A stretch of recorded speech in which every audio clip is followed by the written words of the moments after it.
కార్తీక పురాణం 18వ అధ్యాయం. సత్కర్మానుష్ఠాన ఫల ప్రభావం. మంచి పనులు చేస్తే గాని ముక్తి లభించదని అంగీరసుడు ధనలోభునికి మంచి పనులు చేయాల్సిన ఆవశ్యకతను గురించి చెబుతాడు.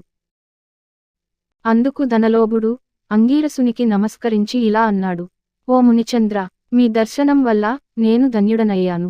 మీరు నాకున్న ఎన్నో అనుమానాలను నివృత్తి చేశారు. తత్ఫలితంగా నాకు జ్ఞానోపదేశమైంది, జ్ఞానోదయం కలిగింది. ఈ రోజు నుంచి నేను మీకు శిష్యుడను.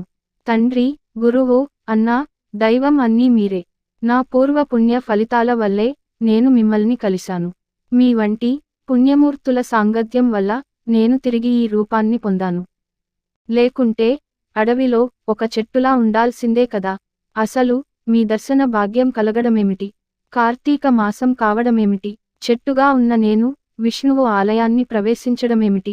నాకు సద్గతి కలగడమేమిటి? ఇవన్నీ దైవికమైన ఘటనలే. కాబట్టి ఇకపై మీతోనే మీ శిష్యకోటిలో ఒక పరమాణువుగా ఉండాలనుకుంటున్నాను. దయచేసి నన్ను శిష్యుడిగా స్వీకరించండి. మానవులు చేయాల్సిన సత్కర్మలను, అనుసరించాల్సిన విధానాలు, వాటి ఫలితాలను విశదీకరించండి అని కోరాడు. దానికి అంగీరసులవారు ఇలా చెబుతున్నారు: ఓ ధనలోభ, నీవు అడిగిన ప్రశ్నలన్నీ చాలా మంచివే. అందరికీ ఉపయోగపడతాయి. నీ అనుమానాలను నివృత్తి చేస్తాను. శ్రద్ధగా విను అని ఇలా చెప్పసాగెను. ప్రతి మనిషి శరీరమే సుస్థిరమని అనుకుంటాడు. అలా భావిస్తూ జ్ఞానశూన్యుడవుతున్నాడు. ఈ భేదం శరీరానికే కాని ఆత్మకు లేదు. అలాంటి ఆత్మజ్ఞానం కలగడానికే సత్కర్మలు చేయాలి. సకల శాస్త్రాలు ఇవే ఘోషిస్తున్నాయి. సత్కర్మనాచరించి వాటి ఫలితాన్ని పరమేశ్వరార్పితం చేయాలి. అప్పుడే జ్ఞానం కలుగుతుంది. మానవుడే జాతివాడు ఎలాంటి కర్మలు ఆచరించాలి అనే అంశాలను తెలుసుకోవాలి, వాటిని ఆచరించాలి. బ్రాహ్మణుడు అరుణోదయ స్నానం చేయక సత్కర్మలనాచరించినా అవి వ్యర్థమవుతాయి. అలాగే కార్తీక మాసంలో సూర్యభగవానుడు తులారాశిలో ప్రవేశిస్తుండగా, వైశాఖ మాసంలో సూర్యుడు మేషరాశిలో ప్రవేశిస్తుండగా, మాఘ మాసంలో సూర్యుడు మకర రాశిలో ఉండగా, అంటే మొత్తానికి ఈ 3 మాసాల్లో తప్పక నదీ స్నానాలు, ప్రాతకాల స్నానాలు ఆచరించాలి. అటుల స్నానం ఆచరించి దేవార్చన చేసినట్లయితే తప్పక వారికి వైకుంఠ ప్రాప్తి కలుగుతుంది. సూర్య, చంద్ర గ్రహణ సమయాల్లో, ఇతర పుణ్యదినాల్లో ప్రాతకాలంలోనే స్నానం చేసి సంధ్యావందనం చేసుకుని సూర్యుడికి నమస్కరించాలి. అలా ఆచరించని వాడు కర్మభ్రష్టుడవుతాడు.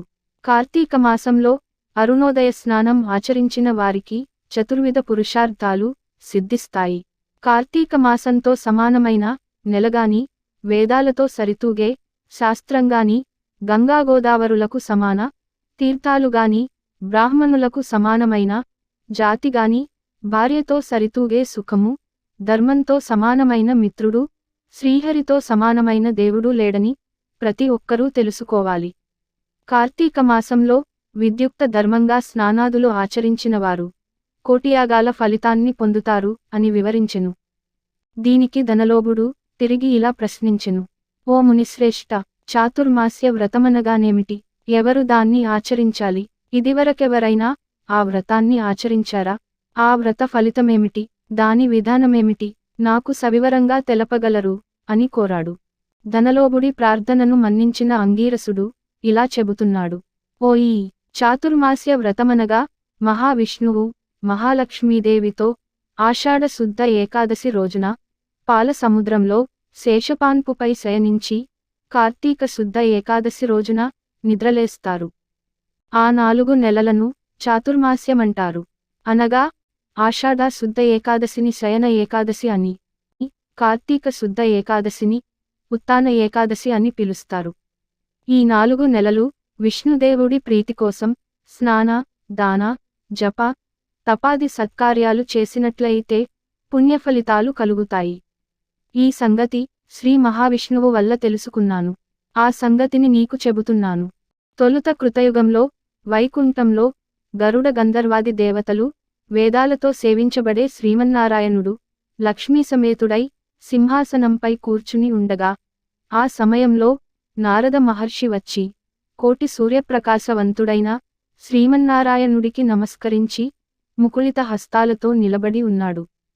అంత శ్రీహరి నారదుడిని చూసి ఏమి తెలియనివాడిలా మందహాసంతో ఎట్లనెను, నారదా క్షేమమేనా?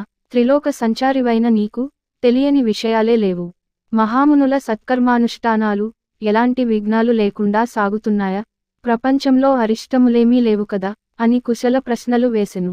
అంత నారదుడు శ్రీహరికి ఆదిలక్ష్మికి నమస్కరించి, ఓ దేవా, ఈ జగత్తులో నీవు ఎరగని విషయాలే లేవు. అయినా నన్ను అడుగుతున్నారు. ఈ ప్రపంచంలో కొందరు మనుషులు మునులు కూడా తమకు విధించిన కర్మలను నిర్వర్తించడం లేదు. వారు ఎలా విముక్తులవుతారో తెలియదు. కొందరు తినరాని పదార్థాలు తింటున్నారు. కొందరు పుణ్యవ్రతాలు చేస్తూ అవి పూర్తి కాకుండానే మధ్యలోనే మానేస్తున్నారు. కొందరు సదాచారులుగా, మరికొందరు అహంకార సాహితులుగా, పరనిందా పరాయణులుగా జీవిస్తున్నారు. అలాంటి వారిని సత్కృపతో రక్షింపుము అని ప్రార్థించెను. జగన్నాటక సూత్రధారుడైన శ్రీహరి కలవరం చెంది లక్ష్మీదేవితో, గరుడ గంధర్వాది దేవతలతో, వేలకొలది మహర్షులున్న భూలోకానికి వచ్చి ముసలి బ్రాహ్మణ రూపంతో తిరగసాగాడు. ప్రాణుల భక్తి శ్రద్ధలను పరీక్షించసాగారు. పుణ్యనదులు, పుణ్యాశ్రమాలు తిరుగుచుండెను.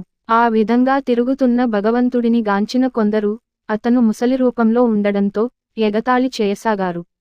కొందరు ఈ ముసలివానితో మనకేమి పని అని ఊరకున్నారు. గర్విష్ఠులై మరికొందరు శ్రీహరిని కన్నెత్తి కూడా చూడలేదు. వీరందరినీ భక్తవత్సలుడగు శ్రీహరిగాంచి వీరిని ఎలా తరింపజేయాలి అని ఆలోచిస్తూ తన నిజరూపంలోకి వచ్చాడు. శంఖ, చక్ర, గద, పద్మ, కౌస్తుభ, వనమాల ధరించి లక్ష్మీదేవితోనూ భక్తులతోనూ మునిజన ప్రీతికరమైన నైమిసారణ్యానికి వెళ్ళాడు. ఆ వనంలో తపస్సు చేసుకుంటున్న ముని పుంగవులను స్వయంగా ఆశ్రమంలో కలిశారు. వారంతా శ్రీమన్నారాయణుడిని దర్శించి భక్తిశ్రద్ధలతో ప్రణమిల్లారు. అంజలి ఘటించి ఆదిదైవమైన ఆ లక్ష్మీనారాయణుడిని ఇలా స్తుతించారు. శాంతాకారం భుజగశయనం పద్మనాభం సురేశం విశ్వాధారం గగనసదృశం మేఘవర్ణం శుభాంగం లక్ష్మీకాంతం కమలనయనం యోగిభిర్ధ్యానగమ్యం వందే విష్ణుం భవభయహరం సర్వలోకైకనాథం.